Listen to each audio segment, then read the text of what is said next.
श्री राधे राधे। भक्तों, शिष्य गुरु के लिए कितना समर्पित होता है और गुरु भी कितना उसको चाहते हैं, किंतु कभी कभी उसकी परीक्षा भी लेते हैं, शिष्यत्व की और उसके प्रेम की, श्रद्धा की। मैं आपको गोविंद दास जी की चरितावली सुना रहा था। बड़े बाबा महाराज अपने प्रति गोविंद के सख्य भाव को सदा प्रोत्साहित करते हुए, फिर भी प्रोत्साहित तो करते थे सख्य भाव को, लेकिन फिर भी कभी कभी परीक्षा लेते थे और कठिन आज्ञा भी दे देते थे परीक्षा के रूप में। और गोविंद दास बिना किसी नानुकुर के उसका पालन करते, कुछ भी संकोच नहीं, हिचकिचाहट नहीं, कुछ सोचना नहीं कि मेरी नाक कटेगी या बेइज्जती होगी या कठिनाई है ना। उनको तो करना है, गुरु आज्ञा का पालन करना, प्रेम से करना, भाव से करना। आज्ञा हुई गुरुजी महाराज की, गोविंद जगन्नाथ जी के मंदिर तक जाओ और मार्ग में नीलाचल वासियों के जितने पेशाब घर और पाखाने पड़े सबको साष्टांग दंडवत करते जाओ। किसको दंडवत करना है? जितने पेशाब घर पड़े, टट्टी घर पड़े जगन्नाथपुरी में, उन टट्टी घरों और पेशाब घरों को साष्टांग दंडवत करते जाओ। मंदिर तक जितने पड़ेंगे टट्टी घर, पेशाब घर, वो सबको प्रणाम करना, दंडवत। और गोविंद तक्षण महाराज तुरंत शत लोगों के उपहास वाक्यों की चिंता न करके दंडवत करते हुए चल दिए। तमाम लोग हंस रहे हैं कि ये पागल हो गया बाबा, ये टट्टी घरों को, पेशाब घरों को दंडवत कर रहा है, लेकिन उसकी कोई चिंता नहीं। और इस प्रकार से गुरु आज्ञा का पालन करते थे। कोई अपनी तौहीन ही नहीं, अपमान नहीं, ये सब नहीं सोचना उनको। फिर ऐसे ही दूसरी आज्ञा, गोविंद को भीषण ज्वर हो रहा है, उठने की शक्ति नहीं हुई, और फिर भी गुरु महाराज की आज्ञा हुई। और इसी समय नरेंद्र सरोवर जा करके क्या आज्ञा हुई कि नरेंद्र सरोवर जाओ और 108 बार डुबकी लगा के आओ।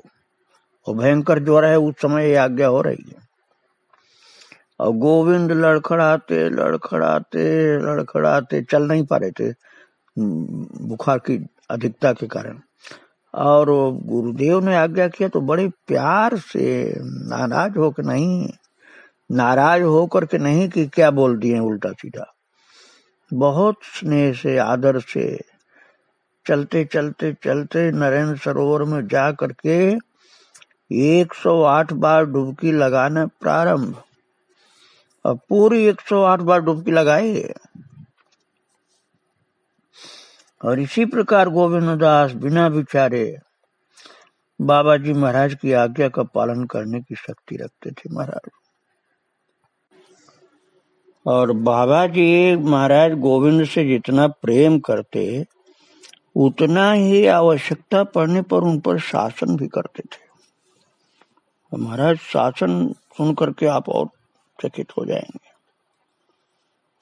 एक बार बाबा महाराज ने श्राद्ध किया और दूसरे दिन गोविंद दास, रामदास, नित्य स्वरूप ब्रह्मचारी आज राधा रमण कुंज मठ में बैठे, सब उसकी आलोचना करने लगे। किसी ने कहा बाबा जी महाराज का कर्मकांड के प्रति इतना झुकाव समझ में नहीं आता। किसी ने कहा, एक और तो वे कहते हैं कि ब्रज धामगत पिता माता भाई बहनों को श्राद्धादि सामान्य कार्यों के लिए स्थान च्युत करना ठीक नहीं, और दूसरी ओर स्वयं इस प्रकार का आचरण कर रहे हैं। किसी ने कहा वेश ग्रहण करने के पश्चात जब पूर्वाश्रम से कोई संबंध नहीं रह जाता तो श्राद्ध आदि करना क्या, ये कर्म करना क्या उचित है? महाराज, इस प्रकार की आलोचना करते करते जब गोविंददास और रामदास और गोविंददास दोनों लोग झांझ पीटा मठ पहुंचे तो देखा कि बाबा जी महाराज अत्यंत गंभीर मुद्रा में आंगन में बैठे हैं और उन्होंने गंभीर स्वर से पुकारा राम। उनके गंभीर भाव को देखकर दोनों में आतंक छा गया, किसी में आगे बढ़ने का साहस न हुआ।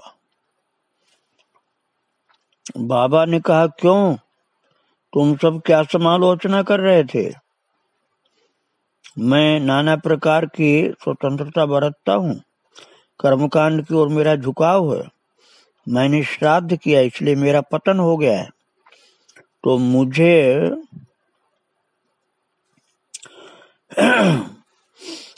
मेरे जैसे पतित के साथ तुम जैसे महात्माओं को रहना उचित नहीं है। ये गुरुजी बोल रहे हैं कि मेरे जैसे पतित के साथ तुम जैसे महात्माओं का रहना उचित नहीं, अतएव इसी समय तुम लोग यहाँ से चले जाओ। और इतना कह करके थोड़ा क्रोधावेश दिखाते हुए साथियों से बोले, देखो इन लोगों के चले जाने के बाद ये जगह गोबर से अच्छी तरह लीप देना। ये सुनकर के सभी नीरव निस्तब्ध। गोविंद दास ने साहस करके कुछ कहना चाहा महाराज, पर उन्होंने बीच में ही रोक करके कहा, पाखंडियों, तुम लोगों का मुंह देखना ठीक नहीं। मैं चाहे जैसा सही, तुम लोगों ने एक दिन गुरु बुद्धि मुझ में की थी कि नहीं? यदि किसी व्यवहार से तुम्हारे मन में संदेह हुआ तो अन्यत्र समालोचना न करके मुझसे क्यों नहीं कहा? तुम लोगों की तरह से चंचल चित्त वाले व्यक्तियों के साथ रहना ठीक नहीं। अभी तक खड़े हो, तुम्हें देखकर मुझे क्रोध आता है। ये सुनकर के दोनों डर के मारे भाग गए। और बाबा जी महाराज के कठोर शासन के कारण साथियों ने उस जगह को गोबर से लीप दिया, पर उनके दुख का छोर न रहा। उसी दिन रात को रामदास ट्रेन से कलकत्ते चले गए। गोविंददास बलराम बाबू के घर चले गए। गोविंददास ने उस दिन अभिमान के कारण प्रसाद सेवन नहीं किया। एक निर्जन कमरे में लेटे लेटे रोते रहे। संध्या होने को आई तो उनके सिर में भीषण यंत्रणा होने लगी। जब वेदना असह्य हो गई तो बलराम दादा ने जाकर के बाबा जी महाराज से कहा। वे कातर भाव से बोले, नासमझ बच्चे की तरह से व्यवहार, हित अहित का कोई ज्ञान नहीं। मैंने तो उसके लिए चेष्टा की, वो उल्टा समझा। जाओ उसे यहाँ ले आओ। बलराम ने कहा, उनकी उठने बैठने तक की सामर्थ्य नहीं है, आप एक बार चलिए। ये सुनकर के बाबा बलराम के साथ चल दिए और गोविंद की हालत देख करके आंखों में आंसू आ गए बाबा के, और गदगद कंठ से बोले, क्यों गोविंद, क्या हो गया? हम महाराज, गोविंद तो निरुत्तर बिल्कुल। बाबा जी महाराज ने उनके सिर पर बाएं हाथ फेरते हुए कहा, जाकर खा पी ले, जाकर खा पी ले। बिना समझे अभिमान, मैंने जो कुछ कहा था तुम लोगों के भले के लिए कहा था। गोविंद की आंखों में आंसू भर आए। वे ठीक बच्चे की तरह से रोते रोते उनके चरणों में गिर पड़े। उन्होंने उठाकर उन्हें आलिंगन किया। गोविंद दास के मन में जो दुख दर्द था उसे दूर करके उनका हृदय स्वच्छ और निर्मल कर दिया बाबा ने। और रामदास ने कलकत्ता जाकर के 3 दिन बाद बाबा जी महाराज को पत्र लिखा। पत्र में लिखा, आपके कृपा दंड को स्वीकार करने में असमर्थ रहा, इसलिए डर कर आपसे बिना कहे कलकत्ता चला आया, पर यहाँ किसी तरह भी शांति नहीं है। अपराध करना हम लोगों का चिर स्वभाव है, पर यदि आप क्षमा न करेंगे तो हमारी क्या गति होगी। अपने कर्मों के फल से हमें तरह तरह की यंत्रणा भोगते हैं खुद ही। उसके लिए मेरे मन में बिंदु मात्र भी क्षोभ नहीं, पर मैंने आपके प्राणों को व्यथा पहुंचाई, ये अनुताप किसी तरह दूर नहीं हो रहा है। इस बात को सोच करके हृदय हर समय धू धू जलता रहता है। अब विचार कर देख लिया कि आपके सुशीतल चरणों के आश्रय को छोड़कर इस ज्वाला को शांत करने का दूसरा उपाय नहीं। आप प्रसन्न चित्त से कृपा कर आकर्षित नहीं करेंगे तो मुझे स्वयं आपके पास आने का साहस नहीं है। आपकी अभय वाणी हृदय में अनुभव करके ही पुरी के लिए रवाना होऊंगा। पत्र को पा करके बाबा जी महाराज न जाने कैसे हो गए। आंसुओं से मुंह और वक्षस्थल भीग गया। पत्र स्वयं नहीं पढ़ सके, दूसरे से पढ़ने को कहा। पत्र सुन करके बाबा जी महाराज के आकर्षण से ही रामदास 7वें दिन आ पहुंचे। उनके दंडवत करते ही बाबा जी महाराज ने बछड़े से बिछुड़ी गाय की तरह से दौड़ करके उन्हें आलिंगन किया। उनके हृदय का अभिमान अनुताप आदि दूर करके शांत सुधा का संचार किया। दोनों ने अश्रुजल से एक दूसरे को अभिषिक्त कर दिया। कुछ देर बाद रामदास थोड़ा धैर्य धारण करके रुधिर कंठ से धीरे धीरे कहने लगे, यदि सामान्य अपराध के कारण भगा देना ही था तो प्रारंभ में इतने सरल सीधे व्यक्ति की भांति व्यवहार करके आकर्षित करने की क्या आवश्यकता थी। बाबा ने कहा, नहीं भाई, अपराध के लिए नहीं, मैंने अपने मन में दुख मानकर तुम लोगों को पर शासन किया था। ऐसी बात मन में लाना तुम्हारी गलती होगी। बड़े बाबा ने कहा कि मेरा उद्देश्य तो इतना ही था कि यदि किसी व्यवहार से किसी के मन में कोई संदेह पैदा हो या दोष बुद्धि जागृत हो तो उस व्यक्ति के आगे ही हृदय खोल करके बात करने से दोनों का मंगल होता है। अब तुम्हारी समस्या ये तो थी कि मैंने श्राद्ध किया, क्यों किया, तो मुझसे पूछ लेते तो समझ जाते। आप समझ लो कि कर्मकांड वाले श्राद्ध और इस श्राद्ध में कितना अंतर है। कर्मकांडी श्राद्ध मंत्र आचारगत होता है और ये श्राद्ध भक्ति विश्वासगत होता है। असल में तो ये है कि माता पिता भाई बहन आदि देहांतर्गत या धर्मांतर्गत व्यक्तियों को जगन्नाथ देव का महाप्रसाद समर्पण मात्र है। जितने दिन हम स्थूल शरीर में रहते हैं उतने दिन देवताओं पिता एवं ऋषियों के ऋणी बनकर रहते हैं। वे प्रार्थना करते हैं कि उनके वंश में एक व्यक्ति वैष्णव हो जाए जिससे उनकी इच्छा पूरी हो। वैष्णव लोग जो भी परमार्थ संपत्ति उपार्जित करते हैं उसमें एक एक अंश उन लोगों का भी होता है। इसलिए महाप्रसाद नाम आदि जो भी उपादेय अप्राकृत वस्तु हमें प्राप्त हो उनका कुछ भाग स्वेच्छा से उनके निमित्त समर्पण कर देना चाहिए। अब गोविंद दास और रामदास आदि तब एक दूसरे की ओर देखने लगे और बाबा जी महाराज के सामने अपना संदेह व्यक्त करने के बजाय उनकी आलोचना करने के लिए अपनी बुद्धि को धिक्कारने लगे। भक्तों, एक दिन प्रातःकाल बाबा जी महाराज श्याम सुंदर बाबू के दफ्तर में बड़े गंभीर होकर बैठे थे। लगभग 7 बजे उन्होंने एक पत्र लिखकर एक बच्चे के हाथ गोविंद दास के पास भेजा। और कहा, गोविंद जो कुछ कहे उन्हें आकर बता दे। गोविंद दास और बाबा जी महाराज के कई साथी निकट के ही एक दूसरे मकान में ठहरे थे। लड़के ने पत्र ले जाकर गोविंद दास को दे दिया। वे पढ़ने लगे।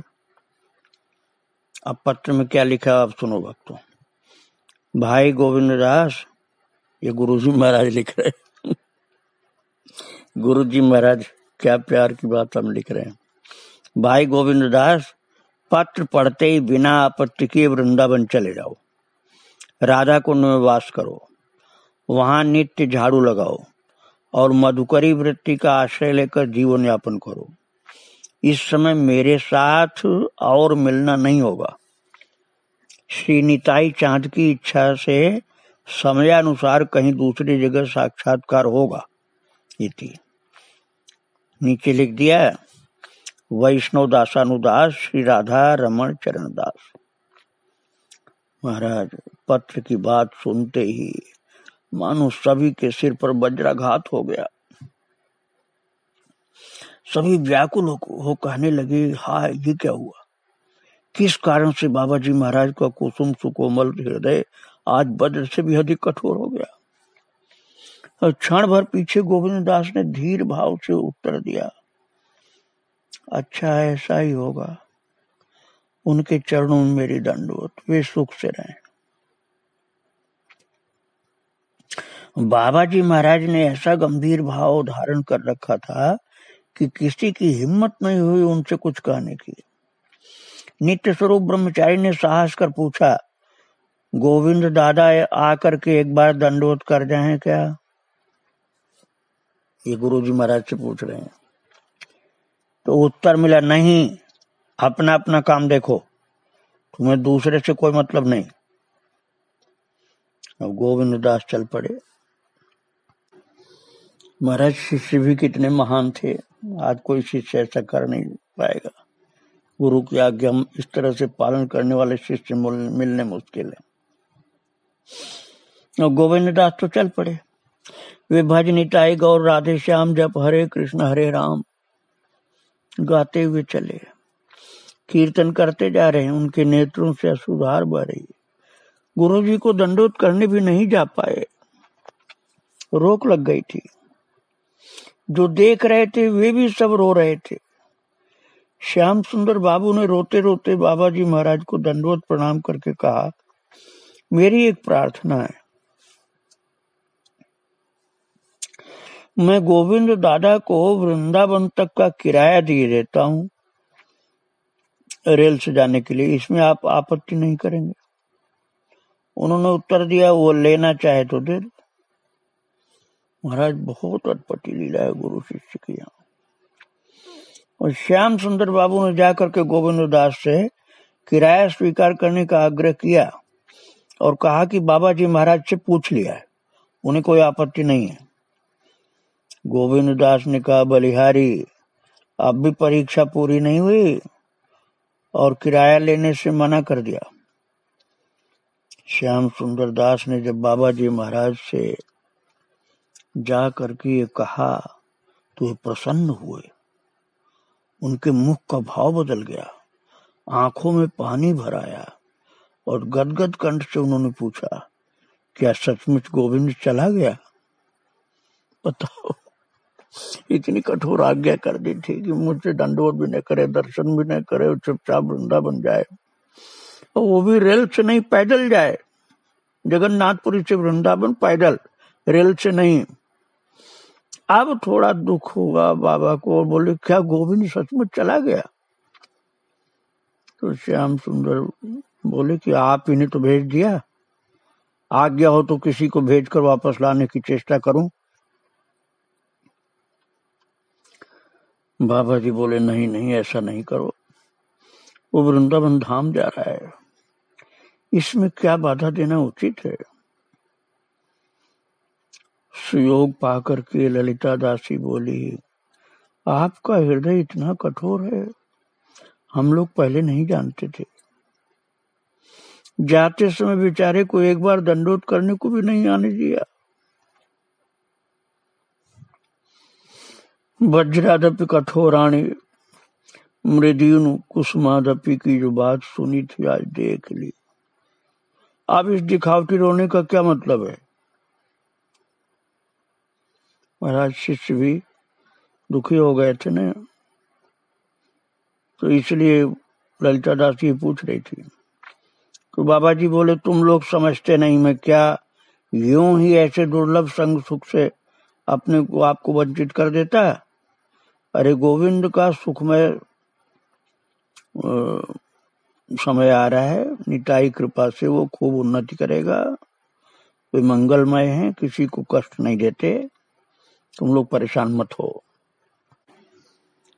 महाराज शिष्य तो इतना महान गोविंद दास कि एक बार भी जरा सा यह नहीं पूछा कि गुरुजी ऐसा मुझे दंड क्यों दे रहे हैं।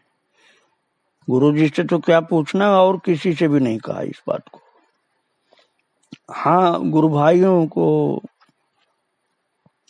कष्ट हो गया कि महाराज जी ने इसके ऊपर बड़ा कड़ा शासन कर दिया।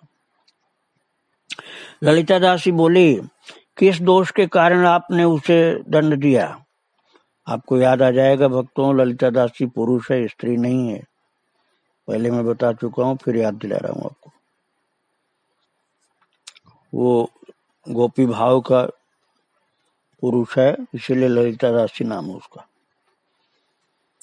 तो वो पूछ रहे हैं, वो अपने को स्त्री ही मानते हैं, गोपी मानते हैं। वो कह रहे हैं किस दोष के कारण आपने उसे दंड दिया? तो बाबा जी बोले, तुम क्या वृंदावन जाना दंड समझती हो? वृंदावन में राधा कुंड पर रहना, झाड़ू सेवा करना, भिक्षाटन कर खाना, उसके लिए तो महात्मा तरसते हैं। ललिता दासी बोली, यही बात है तो हम लोगों को इतना दुख क्यों हो रहा है? तो बाबा जी बोले कि तुम लोग स्वार्थ परायण और माया के कीड़े हो।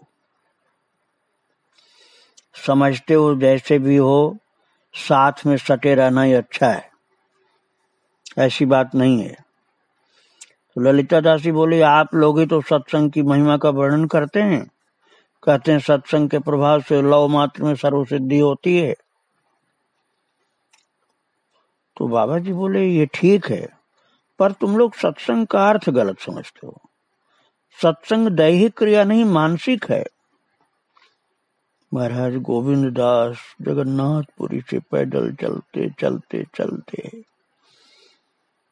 कितना लंबा समय लगा होगा, वृंदावन पहुंचे, आ गए वृंदावन। वृंदावन के ठाकुरों के दर्शन और गिरिराज की परिक्रमा कर राधा कुंड गए। वहां 6 वर्ष रहकर नियमित रूप से राधा कुंड की झाड़ू सेवा की।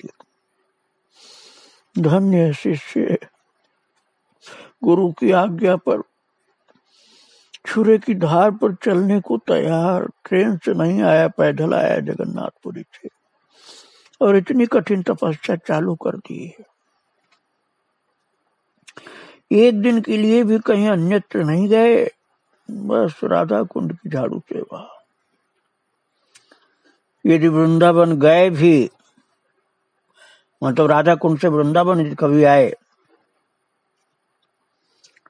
तो उसी दिन लौटकर राधा कुंड शाम तक पहुंच गए, जिससे झाड़ू सेवा में व्यतिक्रम न हो। इस बीच उन्हें जिस अलौकिक भाव संपदा की प्राप्ति हुई, उसे देख करके उनका हृदय बाबा जी महाराज की अहेतु की कृपा का स्मरण कर बार बार द्रवीभूत होने लगा। 6 वर्ष बाद जब बाबा जी महाराज वृंदावन आए, उन्होंने गोविंद दास को मिलने के बाद फिर नीलाचल जाने की आज्ञा की। नीलाचल आप जानते ही हैं, जगन्नाथपुरी को बोलते हैं। वे नीलाचल जा करके कीर्तन के आनंद में दिन व्यतीत करने लगे। कुछ दिन बाद वे बाबा जी महाराज के साथ नवद्वीप गए। अकस्मात नवद्वीप में बाबा जी महाराज का अंतर्धान हो गया। उनका विरह उनसे सहन नहीं हुआ, जीवन का भार ढोना मुश्किल हो गया। तब एक दिन बाबा जी महाराज ने स्वप्न में उन्हें पुरी जाकर हरिदास ठाकुर की सेवा करने की आज्ञा दी। मठ की व्यवस्था उस समय इतनी शोचनीय थी कि किसी पादरी के हाथ उसकी बिक्री तक की संभावना बन गई थी। हरिदास ठाकुर के मठ की गोविंद दास ने निरंतर 22 वर्ष तक प्राण से हरिदास मठ की सेवा की। ऐसी गुरु भक्ति थी महाराज। शेष अवस्था में वे नवद्वीप जाकर के श्री राधा रमन बाग के निकट एक मकान में रहने लगे, जहां गुरु महाराज की समाधि थी। वहां भी वो वैष्णव सेवा और सद प्रसंग आदि में दिन व्यतीत करके धन्य ऐसे शिष्य महाराज। सन 1930 में वैशाख कृष्ण पक्ष त्रयोदशी को राधा रमन चरण देव का स्मरण करते करते उन्होंने नित्य लीला में प्रवेश किया। ऐसे महान गुरु भक्त के चरणों में बारंबार प्रणाम। हे महान पुरुषों, गुरुदेव और हे महान शिष्य, आप दोनों को प्रणाम। आप अपनी कृपा दृष्टि कृपा करके डालिए। श्री राधे राधे, जय श्री राधे, जय श्री राधे।